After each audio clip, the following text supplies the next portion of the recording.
Doctor Mohammad ইউনূসের আগমনকে ঘিরে new ইয়র্কের বাংলাদেশ কমিউনিটিতে ব্যাপক উত্তেজনা বিরাজ করছে।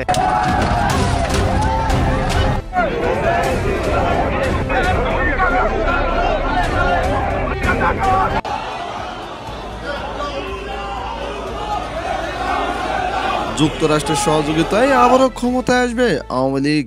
বাংলাদেশ আসন্ন জাতীয় সংসদ ঘিরে রাজনীতির মাঠে নতুন করে গুঞ্জন উঠেছে। আওয়ামী লীগ যুক্তরাষ্ট্রের সহযোগিতা ও আন্তর্জাতিক সমর্থন নিয়েই আবারও ক্ষমতায় আসতে চায়। এ নিয়ে রাজনৈতিক মহল সহ সাধারণ মানুষের মধ্যে নানা আলোচনা শুরু হয়েছে। নৈতিক সূত্র বলছে, সাম্প্রতিক সময়ে যুক্তরাষ্ট্র দক্ষিণ এশিয়ার নতুন করে প্রস্তাব বিস্তার করে যাচ্ছে। অর্থনীতি, নিরাপত্তা এবং ভূ রাজনৈতিক অবস্থান সব মিলিয়ে বাংলাদেশ এখন আন্তর্জাতিক অঙ্গনে বিশেষ গুরুত্বপূর্ণ।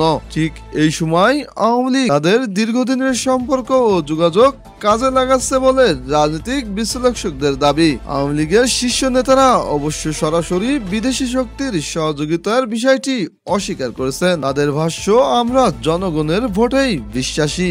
আন্তর্জাতিক সম্পর্ক উন্নয়নমূলক কাজের অংশ।